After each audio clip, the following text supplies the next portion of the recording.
여러분 안녕하십니까? 자, 밀리터리와 사이언스의 신박한 만남. 자, 진짜 전문가들이 펼치는 끝장 토크 본게임 MSG예요. 안녕하십니까. 안녕하세요. 벌써 이제 아침 저녁으로 꽤 선선해졌죠. 네. 근데 원래 한여름에는 휴가들 많이 가시니까 방송 시청률은 많이 떨어지는데 그래도 우리 본 게임은 별로 떨어지지 않았다고 들었어요. 아, 네. 그래도 가을 됐으니까 한번 본격적으로 또 우리 스타트를 해봐야 되겠죠? 이제 올릴 일만 남았다. 더 올릴 일만 남았다. 네. 대문 쌤이 어떠십니까? 네. 저는 무기하고 가을하고 과학의 연관성에 대해서 생각을 해봤는데요. 상관 있어요. 이게 무슨 없어요? 가을에는 뭐 무기가 더 개발이 잘 되니까 무기가 잘 맞나요? 습도가 떨어지면 좀 유리한 건 있어요. 그런가요? 자, 자답게나 우리 본게임 생각뿐인 두 방송인 분들과 함께하고 있는 본게임. 자, 오늘의 주제는 무엇일지 함께 살펴보도록 하겠습니다. 하늘의 암살자 드론. 그 드론 하면 요즘 이제 레저용으로도 많이 쓰시잖아요. 네. 근데 사실은 이제 군사용으로 이제 쓰기 시작했죠. 특히 본격적으로 쓰기 시작한 거는 1990년대 이후인데 이라크 아프간전 2000년대 들어서 여기 미군들이 본격적으로 사용을 했고요. 원래는 무인 항공기죠. 근데 이게 날아다닐 때 숯벌이 이제 윙윙거리면서 이제 날아다니는 소리 비슷하다고 해서 언론에서 이제 드론이라고 별명을 붙였고요. 근데 과거에 베트남전에서는 그 무인 정찰이라든지 또 우리가 대공 미사일 사격할 때 그 표적으로 쓰기도 합니다. 그래서 이제 다양한 용도로 쓰다가 지금은 거기에 폭탄 미사일을 달아서 공격용으로까지 다양하게 이제 활용이 되고 있죠. 아니, 저 정찰하면 우리가 딱 생각나는 게 위성 있잖아요. 그렇죠. 딱 잘 볼 텐데 그 위성이 보는 거하고 이 드론 어떤 용도의 차이가 있어서 일단 위성이라는 게 평소에는 한 600km 고도에 떠 있어요. 뭘 보려면 한 200~300km까지 쭉 내려갑니다. 내려갔다가 그래서 영상을 찍고 다시 올라와야 되거든요. 그래서 한 군데를 계속 감시하는 게 생각보다 어렵습니다. 그래서 무인 정찰기의 역할은 이제 특정한 지역으로 씩 날아가가지고 좀 가까운 거리에서 열심히 들여다보다가 나올 수 있는 게 오히려 위성보다 나은 측면이 있습니다. 지금 미군 공군의 무인 정찰기 중에 글로벌 호크라는 게 있거든요. 얘는 한 번에 28시간 동안 비행을 할 수 있고요. 그리고 3,000km 이 지름, 그러니까 동부가 전역이라고 할 수 있어요. 거기를 다 감시할 수 있는 이런 능력을 갖고 있으니까 또 위성에 비해서 또 차별화되는 기능이 있어요. 예. 우리가 이제 헐리우드 영화 보면 정찰위성이 그 상공에 고정돼 있으면서 24시간 감시하는 거 사람 있잖아요. 쫓아가면서 막 이렇게. 그리고 우리가 이렇게 스튜디오 안에서 얘기해도 얘기하는 목소리까지 그저 자동차 이 번호판까지 다 보인다 어쩌고 막 줌해가지고 색깔까지 뭐 이런 얘기 나오고. 줌해가지고 예. 그거는 그야말로 영화 속 얘기일 뿐이고 우리 원쌤 얘기하셨듯이 이 정찰위성이 고정돼 있는 게 아니고 몇백 킬로 상공을 계속 돌아갑니다. 그러니까 북한을 감시한다면 북한은 24시간 북한 상공에 떠 있는 게 아니고 하루에 2~5번씩만 돌아가면서 찍을 수 있어요. 그러니까 공백 시간이 있는 거죠. 그 정지 궤도라는 게 정해져 있는데 굉장히 멀어요. 몇만 킬로미터 궤도가 되기 때문에 36,000km. 예, 저렇게 멀리 가면 이제 갈수록 멀어지잖아요. 그러니까 이거를 뭐 번호판까지 본다는 건 아까 500km, 300km하고 비교할 수 없이 머니까 어려워지는 이 모순이 있어서 그렇게 할 수가 없습니다. 정지위성 36,000km. 갑자기 우리가 감동했어요. 대한민국 최초의 군사 전문 기자. 그 정도가 네. 근데 이 군사 이 드론은 어떻게 조정하나요? 적어도 무인기가는 낮은 지역에 다니는 무인기 같은 이제 작은 기종은 지상에서 전파를 쏘고요, 실제로. 하지만 이제 고고도, 높은 고도에서 다니는 뭐 정찰기나 이런 것들은 위성을 통해서 지상 통제소에서 보낸 신호를 위성이 중계를 하는 거죠. 반대로 이제 영상도 받고 이렇게 아주 훌륭한 리모컨으로. 아래에서 쏘거나 아니 위에서 다시 내려오거나 이렇게 가는군요. 2차 대전 중에 개발돼서 쓰였던 V1. 그 로켓 아니에요? 로켓이죠. 나치가 이제 사용했던 건데 V1하고 V2가 유명하죠, 사실은. V2가 굉장히 유명하고 뭐 런던 폭격하고 미사일 같은 거였는데 무인기하고 소위 말하는 유도탄하고 개념이 사실 어느 정도 비슷하거든요. 그래, 그때 당시는 사람이 안 탔는데 날아가서 때린다 그렇죠. 하면 그것도 무인기라고 할 수 있겠네요. 그런 개념이었던 거죠. 그러네요. 그래서 그렇게 시조로 삼고 지금하고 많이 다르지만 근데 이 시기에 연구된 무인기들은 이제 무선으로 조정되는 항공기에다가 폭탄을 실어서 표적에 이제 충돌하게 만드는 거니까 사실 비행 폭탄이라고도 했고 항공 어뢰 말 자체가 이상하지만 이게 번역하다 그거는 보니까 모르는 사람이 쓰면 한국어래가 그게 그러니까 영어로 토피도인데 이거를 한국말로 번역하면 어뢰가 되는데 예. 물고기 자리가 들어가 버려서 말이 안 되는 거지만 번역의 한계예요. 가장 이제 계기가 됐던 거는 우리 유명한 그 U2라는 고공정찰기가 있습니다. 밴드 이름으로도 유명한 그 밴드 이름이 사실 그걸 본딴 건데 1960년 5월 1일에 미 공군의 U2 고공정찰기가 소련 영공을 이제 돌아다니다가 격추가 되는 상황이 벌어져요. 조종사를 그러면 이제 구출하는 문제가 생기고 뭐 여러 가지 상황이 벌어지잖아요. 그래서 격추되면 그냥 버리는 드론, 무인 항공기, 정찰기 이쪽으로 개발을 하자는 개념이 본격화됐었던 것이고 그래서 지금은 이제 기술 개발이 굉장히 치열하게 이루어져 가지고 현재 정찰용 드론을 배치한 나라만 78개국에 이를 정도예요. 그 2차 대전 때 미군이 이제 뭘 시험했냐면 폭격기를 이제 원격 조장치를 달아가지고 거기에 폭탄을 잔뜩 실어서 일종의 자살 폭탄 폭격기를 미국에서 개발했어요. 존 F 케네디 형이 조지프 패트릭 케네디 2세라고 있는데 이 사람이 이제 그 폭격기를 타고 독일을 폭격하러 갔었습니다.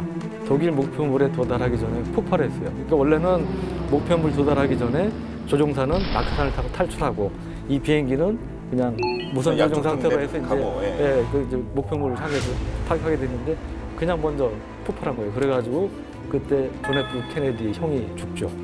아이고 거의 뭐 지금 80년 그 당시 쉽지 않은 거죠. 사실은 이제 쉽지 않은 건데 대단하긴 한 거예요.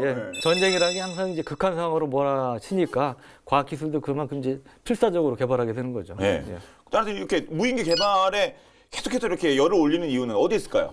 우리가 유인 전투기에서 조종사의 생명을 보호하기 위해서 사실은 굉장히 많은 돈이 들어가요.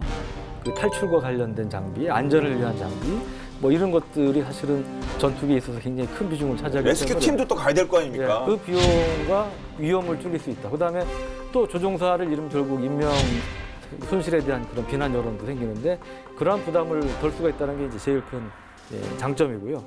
또 이 유인 전투기들 항공기들은 채공 시간이 제한이 됩니다. 뭐 U2 정찰기 같은 경우야 뭐 10시간 이상 뭐 정찰 활동도 한다고 그러지만 보통은 전투기나 서너 시간 이상 힘들어요. 근데 무인기는 화장실도 가야 되거든. 퇴근도 해야 되고 그럴 거 아닙니까? 무인기는 그런데 뭐 20시간, 30시간 이상 장시간 이제 비행을 할 수 있기 때문에 이제 그런 점에서 또 장점이 있고요. 설계상도 사실 뭐 누가 사람이 타고 안 타고 비슷할 것도 같습니다만 또 차이 나는 부분도 있겠죠? 네, 말씀하신 대로 사람이 안 타기 때문에 일단 조종석이 필요가 없죠. 조종석이 필요 없죠. 그 조종석이니 뭐 사출 좌석이니 이런 거 다 드러내도 되고 그 자리에다가 안테나라든가 광대역 위성 안테나 이런 걸 설치를 함으로써 이제 정찰 기능을 향상을 시킬 수가 있고 그리고 뭐 생명 유지 장치, 그러니까 지금 뭐 산소에 무슨 뭐 기압에 뭐 기타 등등 여러 가지 신경 써야 되잖아요. 온도에 그런 거 다 잊어버려도 되니까 훨씬 면적 여유가 많아지죠. 그렇군요. 근데 무인기가 이제 최초로 개발된 목적은 이제 정찰이었는데 그럼 이제 실전은 뭐 베트남전 뭐 그때라고 말씀도 하셨는데 네, 베트남전에서 사용한 게 이제 미군이 AQM-34 파이어비라는 건데요. 이때 무려 3,400대의 무인기를 투입을 했습니다. 그리고 근데 또 흥미로운 게 그중에 무려 한 550여 대가 피격돼서 격추되거나 뭐 이런 피해를 입었어요. 근데 미국은 이제 공식적으로 그 존재를 인정을 안 하다가 그래 영화 같은 게 안 나왔군요. 이 무인기가 베트남에 쓰였다는 걸 누가 알았겠습니까? 베트남전 끝날 무렵에 이제 인정을 했고요. 그리고 이제 본격적으로 활용한 거는 1982년 레바논 전쟁 때인데요. 그때 이제 이스라엘 공군이 스카우트라는 무인기를 백하고역 전투 등에 이제 투입을 해서 이제 활용을 했습니다. 재밌는 게 실제로 80년대부터 90년대 중반까지 세계 최강의 무인기 강국은 이스라엘이었어요. 그래서 91년 걸프전 때 미군이 그 무인기를 활용을 했는데 그때 활용한 무인기가 미국이 아니고 이스라엘 거였습니다. 그래서 이스라엘 거를 활용을 해가지고 미국 함정에서 지상 포격을 하면 이 포탄이 정확히 떨어졌는지 이걸 탄착 확인이라고 그러는데 이런 것들 용도로 해가지고 미군들이 활용을 했고 미국이 이제 90년대에 다시 본격적으로 무인기 개발에 다시 이제 그 에너지를 쏟기 시작해서 지금은 이제 불과 한 10년 만에 세계 최강 무인기 강국 자리를 되찾은 거죠. 그러니까 이스라엘과 미국이 이렇게 같이 강국이다 이렇게 얘기할 수 있겠네요. 이스라엘은 특성상 좁은 국토에 이스라엘 입장에서는 적국들에 둘러싸여 있잖아요. 그러니까는 그리 멀지 않은 그 당시 기술로도 그리 멀지 않은 곳으로 무인기를 보내서 공격을 한다거나 정찰을 한다거나 하기에 굉장히 그게 필요한 그런 어떤 지정학적 위치에 있다고 할 수 있고요. 이스라엘은 뭐 지역이 좁아서 무인기가, 미국은 전 세계에서 작전을 펼쳐야 되니까 또 22시간 뛰어야 되는 무인기가 또 필요하고.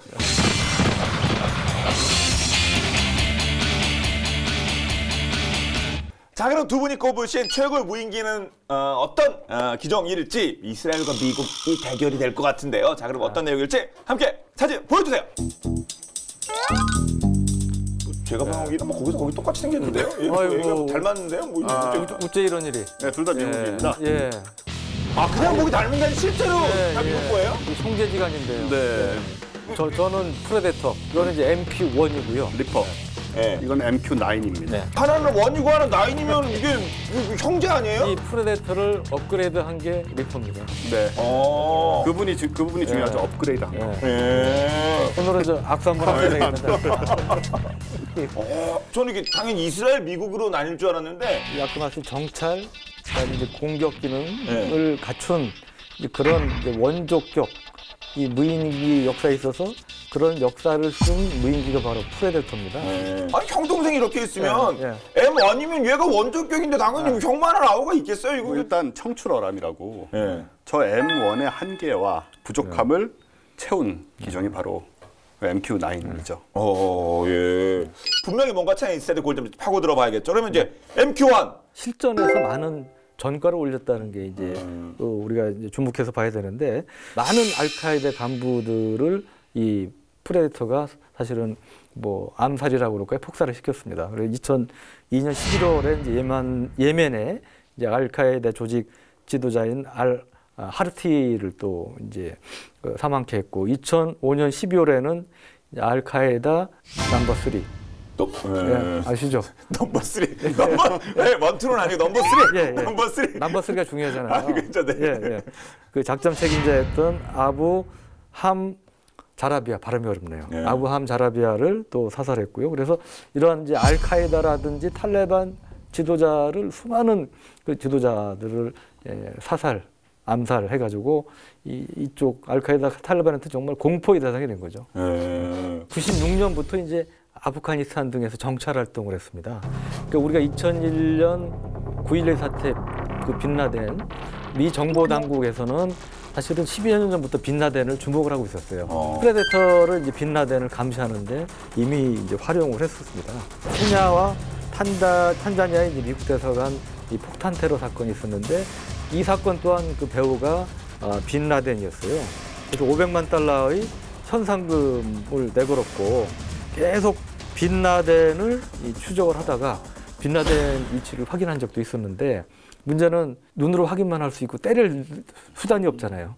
그래서 미국에서 프레데터에 이게 때릴 능력, 공격 능력까지 있어야 되겠다 해서, 그래서 2001년 2월에 처음으로 이 헬파이어라는 대전차 미사일, 원래는 이제 탱크 잠룡모인데 이 미사일을 프레데터에 장착해서 목표물을 명중시키는 시험에 성공을 했습니다.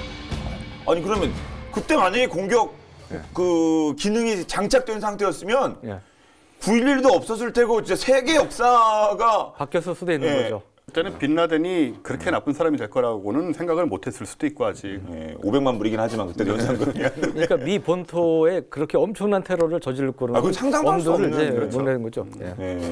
프레데터는 최고 하루 이상 14에서 28시간 정도까지도 장시간 채공을 할 수 있고, 실시간으로 몇천 킬로 떨어진 곳에서 영상을 받을 수 있다는 것이죠.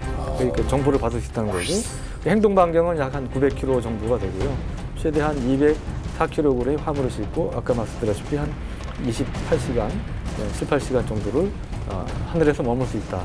최초의 실용적인 다용도 무장 드론이라는 점은 분명하고요. 이게 가장 이제 훌륭한 점은 조종사 양성 비용이라는 게 천문학적으로 듭니다.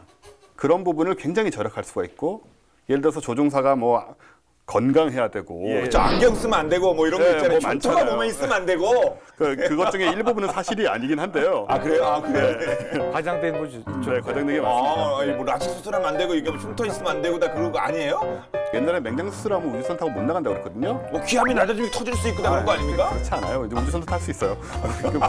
굉장히 잘못 알려진 지식 중에 하나인데 창피해. 아니 대부분 잘못 아시니까 괜찮습니다.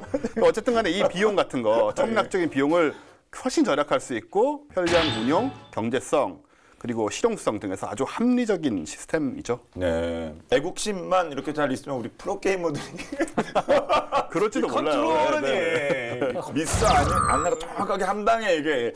아니, 실제로 요즘은 이 조종사들도 시뮬레이터로 많이 훈련합니다. 네, 네. 근데 이게 게임하고 많이 각 비슷하잖아요. 사실 네. 시뮬레이터라는 게.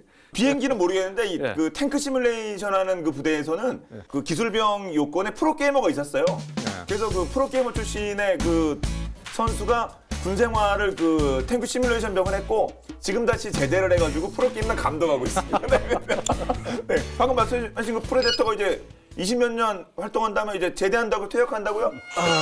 제가 오늘 일단 눈물이 아프는데 그 영국의 비영리 조사단체가 2012년에 이제 파악한 바에 따르면 2004년 이후에 프레데터 공격으로 파키스탄에서 최소 385명, 최대 한 775명의 민간인이 목숨을 잃었다고 합니다. 물론 이 중에는 이제 민간인으로 위장한 탈레반이라든 이런 사람들도 있었겠죠. 하지만 이제 선량한 그 양민이 이제 피해를 입은 경우도 있었기 때문에 결국은 보다 업그레이드된 이제 리퍼로 이제 대처를 하기로 한 겁니다. 네.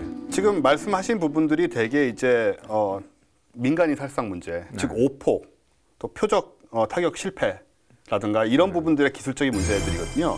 그래서 이제 그거를 업그레이드를 한다는 개념으로 이 MQ-9이 나온 것이고, 근데 리퍼라는 이름은 사실 좀 더 무섭죠. 리퍼는 저승사자잖아요. 낯들고 이렇게 시커먼 두번 쓰고 나타나는. 어떤 면들이 좀 향상이 됐는지 좀 더 구체적으로 말씀해 주신다면. 장시간 고고도 채공을 할 수 있는 최초의 헌터킬러 UAV다라고 불려요. 크기도 걸맞게 날개 폭이 한 20m, 길이가 11m. 그러니까 작은 비행기가 아닙니다, 이게 그렇게. 이거는 비행기네요. 네, 비행기. 대형 무인기라고 할 수 있고요. 프레데터보다 엔진이 8배 강합니다. 프레데터는 115마력, 얘는 950마력. 그래서 MQ1, MQ9인가 차이가 진짜. 이라고 구하고. 예, 농담입니다. 그래서 의도한 건 아니겠지만. 그래서 15배 무장을 더할 수 있고요. 예. 순항 속도도 3배 더 빠르고, 최대 항속거리가 6,000km에 다르는, 최대 고도도 프레데터는 10km인데 이건 15km까지 올라갈 수 있어서 일반 상용 비행기 궤도보다 훨씬 많이 올라갈 수 있는 거죠. 네. 비쌀 거 아니에요. 비싸죠. 비쌀 거 아니에요. 그러니까 거기에는 형이 그동안 수많은 실전 경험과 희생을 통해서 이렇게 훌륭한 아우가 나온 거죠. 형의 실패를 거울 삼아 동생이 좀 더 제대로 해보자. 성공도 받고 실패를 거기서. 얼마나 차이 나는 거예요? 가격이 나오나요? 프레데터는 싸요. 프레데터는 이쪽 바닥에서는. 뭐 집에 잠수함도 있으니까 뭐 우리 잠수함은 싸요. 물론 저희 잠수함은 저희 잠수함. 잠수함. 집에 잠수함 하나 있어요? 네? 잠수함 하나. 요즘 집에 잠수함 하나 생각 있어야죠. 네. 저도 하나 빌려주시면. 얼마인데요? 저 프레데터는 저거는 이제 싸구려라서 60억 정도에. 아이고 60억. 저 같은 서면한테 엄청 큰 돈이에요. 리퍼는 6배, 360억. 아우. 네. 가성비는 떨어지지만 그만큼 성능을 우리가 기대를 하자라는 얘기죠. 네. 리퍼는 옛날에는 전투기에 달던 이런 폭탄까지 달 수 있어요. 그래서 군용 GPS 유도에서 비교 정확하게 타격할 수 있는 그 500파운드짜리 제2단 합동 직격단, 이걸 GBU 38이라고 그러는데 이것까지 이제 장착을 할 수가 있어요. 그래서 프레데터에 비해서 훨씬 다양한 무기들을 또 많이 정확하게 이제 운용할 수 있다는 게 장점입니다. 네. GBU 38 같은 경우에는 장착하는 시간이 짧아요. 그러니까 보통 우리 폭탄을 설치한다는 게 그냥 툭 하면 되는 게 아니거든요. 탄창 껐고 삽탄 시간이 아니에요. 네, 이게 뭐 열고 툭 붙이고 하면 되는 게 아니고 막 되게 복잡한데 20분 만에 달 수 있다는 건 굉장히 빠른 겁니다, 사실. 예전에 쓰던 그 페이버웨이 2라는 게 있거든요. 그 비슷한 류의 폭탄인데 이거는 이제 30분이 걸렸는데 어쨌든 10분이 빠르다. 10분으로 얼마나 많은 게 바뀔 수 있습니까, 전장에서? 저희 우주권도 5분 덱인데요. 그러니까요. 네. 게임하실 때도 그렇지만 탄창 바꿀 때 탄창만 걸려도 그쵸. 탄창 바꿀 때 죽어요. 탄창 바꿀 때 죽어요. 그러니까 5초 만에 죽잖아요, 그냥. 또 나온 지 오래 안 됐는데 벌써 막 진화를 해요, 리퍼가. 비행 시간을 16시간에서 22시간 이상으로 늘렸습니다. 보다 넓은 지역을 정찰할 수 있고, 아시다시피 이제 아시아 지역에 분쟁 요소가 많지 않습니까? 동북아는 이제 북한 핵 문제 때문에 한반도가 큰 이제 분쟁 지역 중에 하나고, 그다음에 남중국해도 또 이제 그런 면에 상당히 이제 분쟁 소지가 많은 지역인데, 이런 데 대한 이 정찰 활동하는 데 있어서 굉장히 제 이름처럼 유용하게 활용될 수가 있다. 보시죠. 방송 맡으셨다니까요. 방송 중독되신 거 아니에요, 이거? 좀 긴장되지 않아요? 조만간 MC 자리 뺏기지 않을 것 같아요. 무인기에 들어가는 그럼 그 이제 연료 뭐 어떤 게 들어가는 겁니까? 얘가 굉장히 고고도로 날잖아요. 고고도로 날면 산소가 희박해져요. 산소가 희박해진다는 말은 연료에 불을 붙이는 사실 산소가 있어야 불이 붙는데 로켓 엔진이 아닌 한 불이 붙는데 그 산소가 희박해지면은 이 효율이 떨어질 수밖에 없습니다. 제트 엔진은. 그래서 이런 문제들이 생기기 때문에 요즘 이제 수소 연료 전지 얘기가 나오고 있어요. 이거 같은 경우는 수소를 넣잖아요. 우리 차로도 쓰이지만 그럼 이거를 이제 공기 중에 산소라든가 탱크 속의 산소라든가 이제 결합을 시키면 이게 물이 됩니다. 물이 되면서 전기가 생겨나는 거거든요. 물은 이제 버리고. 그래서 지금 4일 정도 있을 수 있는 연료전지 모터 기체는 개발을 했어요. 그리고 또 하나는 뭐냐면 이제 태양전지를 달자. 역시 태양과 같이 밖에 없죠, 사실은. 그러니까요. 대부분의 구름 위에 있으니까 항상 밝아요. 네. 그렇네요. 네, 태양광을 낮에는 계속 이제 받을 수 있는 그런 장점이 있어서 헬리오스, 이게 태양이라는 뜻이죠. 헬리오스하고 영국의 키네틱사의 제퍼라는 이제 기종들이 나와 있는데 중국도 얼마 전에 태양광 이제 정찰기 개발에 성공을 했다고 말씀드렸어요. 많이 발전했네요. 이름이 차이홍인데요. 동네 중국집. 네. 저희 동네 중국집 이름으로 많습니다. 몇 군데나 제가 아는데. 그래서 중국이 태양광 무인기 기술을 가진 세 번째 국가가 지금 된 거죠. 미국, 영국에 이어서. 큰 거로만 가면 이거는 뭐 무인기, 유인기 아주 이건 좀 작아야 되는 거 작은 것 쪽으로도 가야 되는 거 아닌가요? 크기로만 상대하지 말고. 최근에 이제 아프가니스탄전에서 영국이 사용한 블랙 호네트라는 무인기가 있는데, 요거는 제가 손이 굉장히 작은데 제 손바닥 안에 들어갈 정도로 작아요. 무게가 16g밖에 되지 않고요. 근데 이제 이보다 더 작은, 우리가 이제 MAV라고 그러죠. 그 아주 작은 초소형 무인기를 이제 여러 나라들에서 개발을 하고 있고, 특수전 부대들이 이제 유용하게 쓸 수가 있어요. 인질로 잡힌 사람들을 구출을 한다든지, 이럴 때 창문에서 이렇게 보면 될 거 아니에요? 이렇게 뭐 그런 거라든가. 창문을 통해서 볼 수가 없을 때, 들어가서 볼 수도 있고. 그러니까 가로막혀 있을 때, 그럴 때 이제 이런 것들을 날려보내가지고 내부 상이 어떤지 이런 이제 정찰하는 데 상당히 도움을 수 있기 때문에, 이런 이제 초소형 무인기들을 앞다퉈서 개발을 하고 있고, 우리나라에서도 건국대라든지 이런 데서 이 초소형 무인기들을 굉장히 적극적으로 개발을 이제 하고 있습니다. 제가 저 SF를 되게 좋아하잖아요. SF의 그 아서 클락이라는 유명한 소위 빅3라는 작가 중에 한 명인데, 유년기의 끝이라는 아주 유명한 작품이 있습니다. 거길 보면은 외계인들이 지구에 와서 주먹만한 야구공만한 것 같은데 이거를 전 세계에 뿌려서 이게 모든 걸 감시하고 다니거든요. 그러니까 그게 보면은 아마 SF에서 나온 이런 개념들, 작은 드론이 정찰을 하고 정보를 얻어내고 뭐 이런 것들을 굉장히 일찍 예견한 것 같은 그런 생각도 들고, 그래서 사실 가능성이 뭐 굉장히 무한하다고 봐야죠. 레이더에도 안 걸리고 육안으로 또 식별도 어렵고 하면. 그러네요. 근데 이 중요한 드론이 떨어진 케이스도 같은 이렇게 피격 때 떨어진 케이스 있었을 거 아닙니까? 네. 이란에서 그 몇 년 전에 미국 무인기들을 여러 개들을 그냥 거의 부서지지 않은 상태로 전시를 했습니다. 프레데터도 있고요. 거기에는 센티널이라고 그래서 이 가오리처럼 생긴 스텔스 무인기, 미국이 아주 국비로 했던 스텔스 무인기가 있는데, 적추시키거나 추락해야만 이란이 그걸 확보할 수 있는 거잖아요. 미국을 갖다 바쳤을 일은 없으니까. 잠자리처럼 잡을 수 있는 사이즈가 아닌데. 그러니까 이란이 해킹을 해서 영화에서 나오듯이 지령으로 야 너 여기로 와라 해가지고 착륙시켰을 가능성이 변절시키거든요. 사람은 변절을 시키는데 그러지 않고는 그렇게 비교적 성한 상태로 그 무인기들을 이란이 확보할 수가 없다는 거죠. 또 북한 얼마 전에 무슨 뭐 이렇게 떨어지고 뭐 백령도 찍고 무슨 뭐 사드기 찍고 그 방공망 문제부터 시작해서 그 얘기도 좀 언급하지 않을 수 없잖아요. 그러니까 소형 무인기가 사실은 2014년에 청와대 상공을 정찰했다 굉장히 큰 파문이 일었잖아요. 그래서 한동안 잠잠하다가 지난 6월에 또 우리 성주 사드 기지까지 내려와서 정찰하고 올라가다가 추락해서 또 이제 파문이 일었는데 이게 사실은 굉장히 탐지하기도 힘들어요. 레이더로도 잘 잡히지 않고요. 눈으로는 더구나 높이 올라가면 다 보이지도 않고 그러니까 격추하기도 그만큼 힘들어요. 그래서 우리가 그 이스라엘이라든 이런 선진국의 무인기 탐지 레이더를 일부 도입을 해서 이제 운용을 하기 시작했는데 문제는 이 무인기를 잡으려고 그러면 전방 지역에 다 레이더 깔고 이걸 격추시키기 위한 걸 해야 되느냐 그거에 대해서는 저는 좀 부정적입니다. 효율성을 봐서 비용 대비 효과를 따져봤을 때 이 무인기가 아직까지는 정찰용으로 쓰고 있지만 우리가 쓰는 군용 그 송골매나 이런 거에 비해서 해상도라지 이런 것들은 떨어지고요. 우리나라 이 무인기 기술은 어떤 정도까지? 한국이 세계 몇 위 정도라고 생각하세요? 저희가 무슨 연습기 만들어서 해외 수출도 하고 그러지 않습니까? 네. 탑 10은 들어가지 않겠어요? 탑 10에 들어가요. 아, 그렇죠. 네. 그럼 7위 정도가 되는데 2011년에 수직 이착륙기 틸트 로터라고 그러죠. 그래서 로터를 돌려가지고 수직으로 착륙하고 뜨는 이런 비행기인데 이 수직 이착륙 무인기를 만들었어요. 그래서 이제 세계 7위가 됐고요. 우리나라는 이제 평지보다 산이 많으니까 수직 이착륙이 굉장히 유리하거든요.